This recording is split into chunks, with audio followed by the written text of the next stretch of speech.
ओम श्री साईनाथ नाथाय नमः। सभी श्रोताओं को मेरा प्रणाम एवं हार्दिक अभिनंदन। मित्रों, आज से हम एक नई श्रृंखला शुरू करने जा रहे हैं जिसका शीर्षक रहेगा साईं बाबा की कथाएं।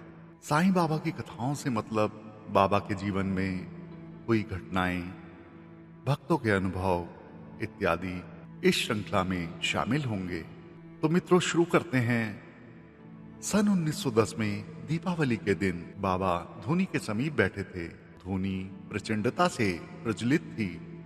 आसपास भक्तगण बैठे थे। अचानक बाबा ने बिना परवाह किए धूनी में अपना हाथ डाल दिया।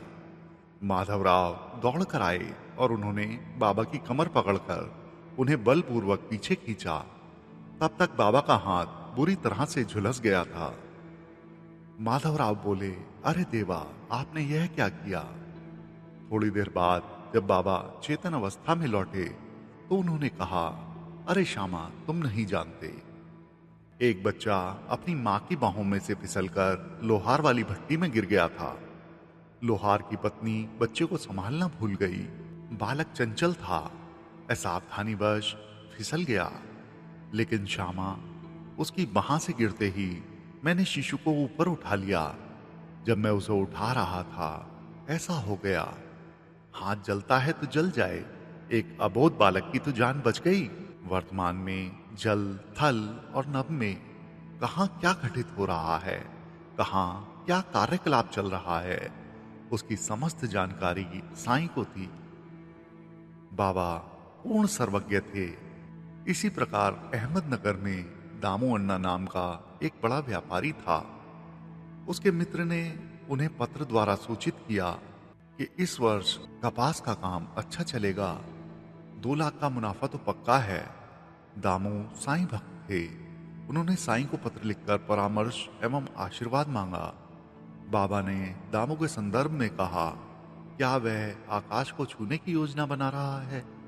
भगवत कृपा से जो मिला है वह उसी में संतुष्ट रहे। इस प्रत्युत्तर से दामू निराश हुए, परंतु उन्होंने बाबा का ही निर्देश स्वीकार किया।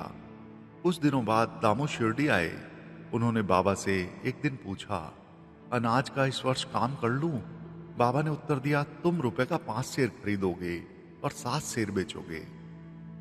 अन्ना पुनः निराश हुआ और उसने बाबा के संकेत को शिरोधार्य करते हुए अनाज का व्यापार नहीं किया। उस वर्ष भरपूर फसल हुई, वस्तुओं के दाम कम रहे। दामू अन्ना पहले से ऊंचे दामों में माल खरीदकर संचय करके रख लेते तो उन्हें भारी हानि उठानी पड़ती। दामू एक बड़े आर्थिक नुकसान से बच गए। बाबा को भविष्य ज्ञात था, अतः उन्होंने शरण में आए दामू की रक्षा की। वस्तुतः बाबा सर्वज्ञ थे। वे भविष्य के पट पर लिखी लिपि को पहले से ही पढ़ लेते थे। बाबा को अतीत का भी परिज्ञान था। एक बार गोवा के 2 महानुभाव साईं दर्शन को आए। एक व्यक्ति से बाबा ने 15 रुपए दक्षिणा मांगी। उसने सहर्ष दक्षिणा अर्पित की। बाबा ने दूसरे से दक्षिणा नहीं मांगी। दूसरे व्यक्ति ने प्रसन्नता पूर्वक बाबा को 35 रुपए दक्षिणा अर्पण की, परंतु बाबा ने उसकी दक्षिणा स्वीकार नहीं की। पास ही माधवराव उपस्थित थे। उन्होंने बाबा से कहा, बाबा, आप ऐसा कैसे कर सकते हैं? दोनों मित्र एक साथ आए, एक से आपने दक्षिणा मांग कर ली, दूसरा आपको स्वेच्छा से देना चाहता है, आप उसे ठुकरा रहे हैं। ऐसा भेदभाव क्यों? क्या संत ऐसे भेदभाव बरस सकते हैं? बाबा ने उत्तर दिया, मैं किसी से कभी कुछ नहीं लेता। मस्जिद माई की अधिष्ठात्री देवी ही अपना ऋण मांगती है। देने वाला अपना ऋण भुगतान कर मुक्त हो जाता है। पहले व्यक्ति ने प्रतिज्ञा की थी कि मैं नौकरी लगने पर अपना पहला वेतन अर्पण करूंगा। उसकी नौकरी लगी, परंतु उसने अपनी प्रतिज्ञा को भुला दिया। उसकी तनख्वाह बढ़ते बढ़ते 700 रुपए हो गई। शुभ कर्मों के योग से आज वह यहाँ आया। मैंने उससे 15 रुपए मांगकर उसका ऋण भुगतान करवा दिया। साईं को विगत 10-20 वर्षों का ही अंतर्ज्ञान नहीं था, बल्कि वे प्राणी के 72 जन्मों का पिछला लेखा जोखा भी जानते थे। इसलिए साईं को अतीत का पूर्ण अंतर्ज्ञान था। साईं सर्वज्ञ थे। साईं त्रिकालदर्शी सर्वज्ञ होने के साथ साथ अंतर्यामी भी थे। किसी भी व्यक्ति के हृदय में किस प्रकार का भाव उठ रहा है, वह क्या सोच रहा है, यह सूक्ष्म मनोविज्ञान को साईं तत्क्षण परख लेते थे। पंढरपुर के एक वकील साईं दर्शन को आए। उन्होंने साईं को नमन किया, दक्षिणा भेंट की और मस्जिद के कोने में बैठ गए। बाबा ने उनकी ओर देखकर कहा, लोग कितने धूर्त हैं, यहाँ आकर चरणों में गिरते हैं परंतु पीठ पीछे गालियां देते हैं। वस्तुतः शिरडी आने से पहले वकील साहब के मन में क्या मनोभाव थे, इसे साईं ने जान लिया था। बाबा एक बार रोटी के साथ प्याज खा रहे थे। उसी समय एक योगाभ्यासी व्यक्ति उनके पास पहुंचा। उसने बाबा को देखा तो उसके मन में विचार आया, सूखी रोटी के साथ प्याज खाने वाला व्यक्ति भला मेरी जिज्ञासाओं का क्या समाधान करेगा। बाबा योगाभ्यासी के विचार तत्काल जान गए और उन्होंने कहा, जिसमें प्याज पचावाने की शक्ति हो सिर्फ उसे ही प्याज खाना चाहिए। इसी तरह एक बार बाबा के पास नाना साहेब चांदोरकर बैठे थे। उस समय एक यवन परिवार ने साईं दर्शन किया। एक बुर्केधारी महिला ने भी अपना बुर्का हटाकर बाबा के दर्शन किए। नाना की नजर महिला पर पड़ी, वे उसके प्रति सम्मोहित हो गए। बाबा ने नाना के मनोभावों को तत्क्षण जान लिया। बाबा सभी को मोहमाया एवं कुविचारों से मुक्त रखना चाहते थे।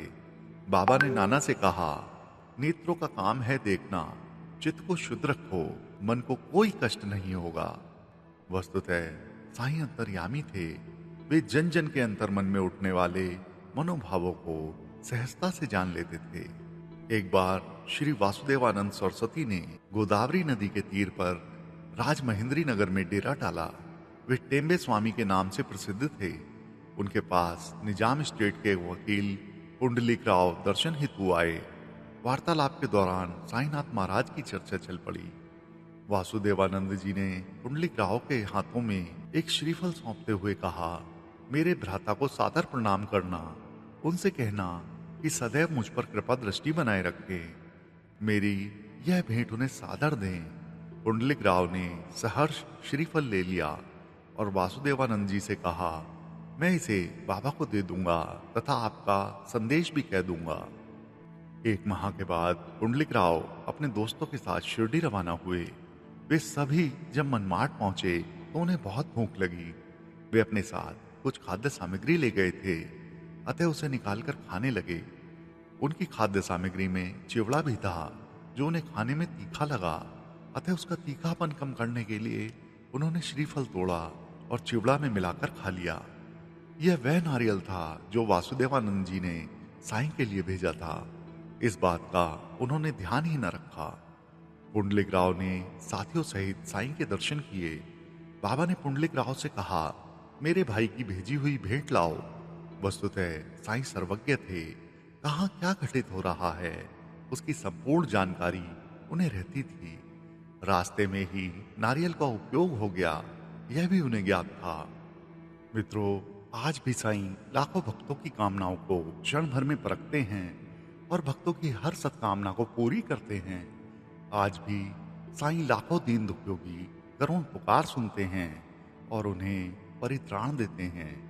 जो भक्त उन्हें इस भावना से भजता है, वे उसे उसी अनुरूप निष्पत्ति प्रदान करते हैं।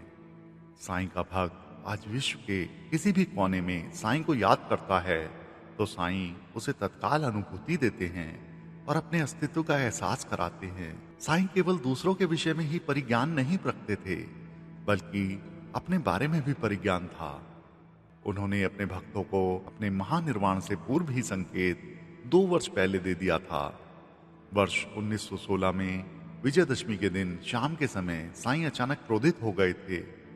उन्होंने पटका, कफनी और लंगोट खोलकर धूनी में स्वाहा कर दिया। इसके बाद गर्जन करते हुए बोले, ध्यान से देख लो, मैं हिंदू हूं या मुसलमान, अपनी सभी शंकाएं दूर कर लो। यह मेरा सीमा उल्लंघन है। सीमा उल्लंघन की इस घटना के द्वारा साईं ने संकेत दे दिया था, आज तो मैंने अपने अग्नि पंचभूत को अपने कपड़े अर्पित किए हैं। निकट भविष्य में मैं अति शीघ्र इसे अपना शरीर भी अर्पित करने वाला हूँ। मेरा अवसान अब काफी निकट है और अवसान के लिए दशहरे से अच्छा और कौन सा दिन हो सकता है। इस घटना के बाद एक दशहरा और आया जब साईं अपने भक्तों के साथ थे। अगले दशहरे के शुभ मुहूर्त पर साईं ने अपनी देह धरा को अर्पित कर दी। स्वयं के भविष्य के बारे में भी उन्हें पूर्ण ज्ञान था। इसके बाद दूसरा संकेत साईं ने उस दिन दिया जिस दिन मस्जिद में साफ सफाई करते समय एक बच्चे के हाथों से बाबा की प्यारी ईंट फिसलकर जमीन पर गिर गई और उसके 2 टुकड़े हो गए। वे उस ईंट पर अपना सर रख कर सोते थे। साईं ने अत्यंत दुख के साथ कहा था, यह ईंट मेरी जीवन संगिनी थी, आज यह टूट गई। यह मुझे अपने प्राणों से भी अधिक प्रिय थी। ईंट नहीं फूटी, मेरा भाग्य फूटकर छिन्न भिन्न हो गया है। वस्तुतः साईं को अपने भविष्य का भी पूर्ण ज्ञान था। तीसरी बार 1918 के जुलाई माह में साईं ने बड़े बाबा के बेटे कासिम को बुलाया और उसके द्वारा फकीर शमसुद्दीन और फकीर मियाँ के पास औरंगाबाद यह संदेश भेजा, 9वें माह के 9वें दिन अल्लाह अपनी दुनिया ले जाएगा, जैसी अल्लाह की मर्जी। इस संदेश के द्वारा उन्होंने अपने निर्वाण के दिन की जानकारी गुप्त भाषा में दूसरे संत तक भेजी। महानिर्वाण से 14 दिन पूर्व साईं ने पुनः चौथी बार अपने महाप्रयाण के बारे में संकेत दिया। उन्होंने वजह को बुलाकर रामायण और राम विजय प्रकरण का पारायण प्रारंभ कराया। प्राय संत एवं योगी अपना अंत समय जानकर उस समय के धर्म ग्रंथों का पाठ कराते हैं। वस्तुतः साईं सर्वज्ञ थे। साईं का भौतिक शरीर भले ही पंचभूतों में मिल गया हो, परंतु उनकी दिव्य प्रभा आज भी संपूर्ण ब्रह्मांड में व्याप्त है। वे सर्वव्यापक हैं, वे सर्वज्ञानी हैं। ऐसे सद्गुरु श्री साईनाथ महाराज के चरणों में हमारा कोटि कोटि प्रणाम है। तो मित्रों, आज की कथा में बस इतना ही। बाबा सबका भला करें। ओम साईं राम।